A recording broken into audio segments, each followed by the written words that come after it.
মৰিগাঁৱৰ college of এডুকেশ্যনক শ্ৰেষ্ঠ মহাবিদ্যালয় বঁটা প্ৰদান শিক্ষাৰ উত্তৰণৰ হকে গঠিত ন্যাস পৰাক্ৰস্য ফাউণ্ডেশ্যনে টিচাৰ এডুকেশ্যন শিতানত মৰিগাঁৱৰ কলেজ অফ এডুকেশ্যনক আজি মহাবিদ্যালয়খনৰ সভাকক্ষত আয়োজিত এক গাম্ভীৰ্যপূৰ্ণ অনুষ্ঠানত 2024 বৰ্ষৰ শ্ৰেষ্ঠ মহাবিদ্যালয় বঁটা প্ৰদান কৰে। অনুষ্ঠানৰ আৰম্ভণিতে পৰাক্ৰস্য ফাউণ্ডেশ্যনৰ পৰিচালন ন্যাসৰক্ষী পৰাক্ৰস্যই কয় যে এই ন্যাসটোৱে ত্যাগৰ আদৰ্শৰে শিক্ষা আৰু সাংবাদিকতাৰ উত্তৰণৰ লগতে সামাজিক পৰিৱৰ্তনৰ হকে বিগত 17 বছৰে সেৱা আগবঢ়াই আহিছে। তেওঁ মহাবিদ্যালয়খনৰ সৰ্বাংগীন উন্নতিৰ বাবে অধ্যক্ষ ডক্টৰ ডলি বুঢ়াগোহাঁই লৈ অহা ইতিবাচক পদক্ষেপৰ শলাগ লয়।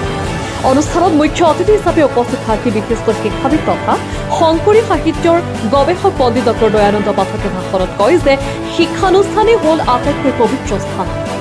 তেওঁ কয় যে সংসদত ৰাষ্ট্ৰ নিৰ্মাণ নহয়, শিক্ষানুষ্ঠানৰ শ্ৰেণীকোঠাতহে ৰাষ্ট্ৰ নিৰ্মাণৰ ভেটি নিৰ্মাণ হয়। অনুষ্ঠানত বিশিষ্ট অতিথি হিচাপে ভাষণ দি মৰিগাঁও জিলাৰ বিদ্যালয়সমূহৰ পৰিদৰ্শক অপূৰ্ব ঠাকুৰীয়ে মৰিগাঁৱৰ কলেজ অফ এডুকেশ্যনক মৰিগাঁৱৰ শৈক্ষিক জগতখনৰ গৌৰৱ বুলি অভিহিত কৰে।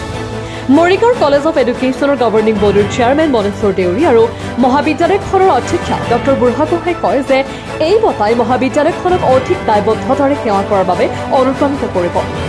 আৰম্ভণিতে মহাবিদ্যালয়খনৰ ছাত্ৰীসকলে বিভিন্ন ভাষাৰ সমন্বয় কোচত এটি সমবেত সংগীত পৰিৱেশন কৰে। অনুষ্ঠানত মহাবিদ্যালয়খনৰ 150 তথিক শিক্ষাৰ্থীৰ লগতে পৰিচালনা সমিতিৰ বিষয়ববীয়াৰ আৰু অধ্যাপক অধ্যাপিকাসকল উপস্থিত থাকে। হাজোৰ পৰা কমলাকান্ত দাসৰ ৰিপৰ্ট প্ৰতিদিন লাইভ।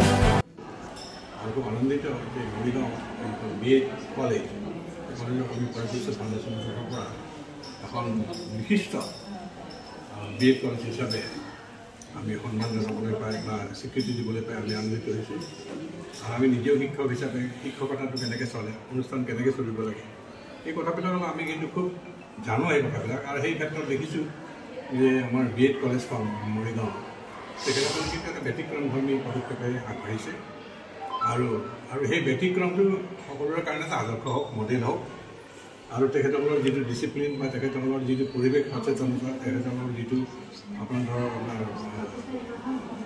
ব্যক্তি ছাত্ৰসকলক যিটো তেওঁলোকৰ মাজত হিডেন টেলেণ্টখিনিক জাগ্ৰত কৰাৰ কাৰণে যিটো প্ৰচেষ্টা, সেই প্ৰচেষ্টাক আমি শলাগ লগাব লাগিব।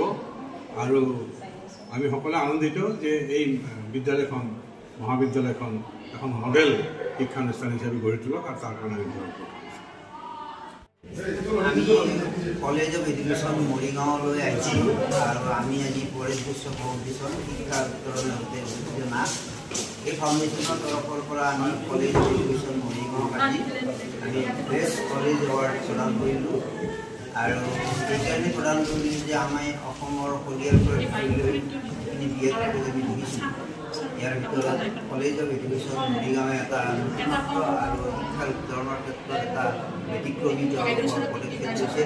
সেইকাৰণে আমি মৰিগাঁও এই কলেজ অফ এডুকেশ্যন আমাৰ কলেজ ফাউণ্ডেশ্যনৰ পৰা প্ৰথমবাৰৰ কাৰণে বেষ্ট কলেজ এৱাৰ্ড প্ৰদান কৰিলোঁ।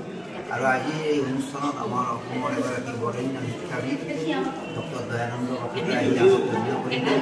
আপোনালোকৰ বিদ্যালয়সমূহৰ মৰিগাঁৱৰ বিদ্যালয়সমূহৰ পৰিদৰ্শক অপূৰ্ব ঠাকুৰীয়াও থাকিল আৰু ইয়াত ফেকাল্টিও গোটেই আছে আৰু ইয়াৰে ছাত্ৰ ছাত্ৰীসকল সকলো উপস্থিতিত বিদ্যালয় পৰিচালনা আমাৰ বিদ্যালয় পৰিচালনা সমিতিৰ বিষয়ববীয়াৰ উপস্থিতিত আজি এই বঁটা প্ৰদান কৰা হ'ল। এটা সুন্দৰ মুহূৰ্ত আৰু কলেজ অফ এডুকেশ্যন মৰিগাঁৱৰ কাৰণে বৰ গৌৰৱৰ দিন।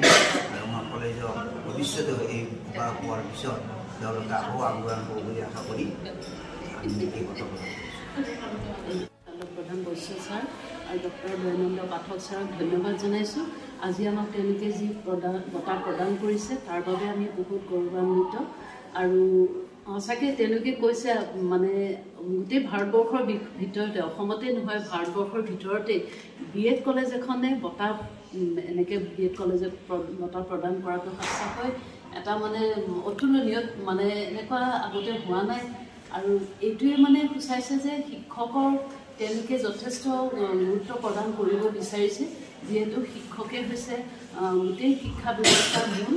শিক্ষক প্ৰশিক্ষণ কেন্দ্ৰবিলাক যদি আমি টনকিয়াল কৰি তোলো ভাল কৰি তোলো তেতিয়াহ'লে আমাৰ গোটেই শিক্ষা ব্যৱস্থাৰ পৰিৱৰ্তন হ'ব গতিকে এই বঁটাৰ দ্বাৰা তেওঁলোকে এইটোকে আমাক এনকাৰেজ কৰিছে যে আমি আমাৰ কলেজখন মডেল হিচাপে স্থাপন কৰি প্ৰতিষ্ঠা কৰি আগুৱাই নি আৰু বাকী কলেজসমূহ যাতে এনেকুৱা ধৰণে আগবাঢ়ি যাব পাৰে তাৰ বাবে মানে আমাক এই উদগনি দিছে এটা আমাক প্ৰতীক চিহ্ন হিচাপে আমাক আমাৰ নিষ্ঠা আৰু আমাৰ সততাৰ চিহ্ন হিচাপে তেওঁলোকে আমাক যি বঁটা প্ৰদান কৰিলে আমি সঁচাকৈ নথৈ সুখী হৈছোঁ আমি ৰোমাঞ্চিত হৈ পৰিছোঁ গতিকে শেষত সকলোকে পুনৰ ধন্যবাদ জনাইছোঁ আৰু এই বঁটা অকল মোৰ বঁটা নহয় এই বঁটা আমাৰ কলেজৰ বঁটা এই বঁটা আমাৰ শিক্ষকসকলৰ বঁটা এই বঁটা আমাৰ পৰিচালনা সমিতিৰ যিসকল সদস্য আৰু আমাৰ সভাপতি তেওঁলোকৰ বঁটা এই বঁটা হৈছে আমাৰ অফিচৰ যিসকল অফিচ কৰ্মচাৰী আছে সেই বঁটা আমাৰ সকলোৰে বঁটা ধন্যবাদ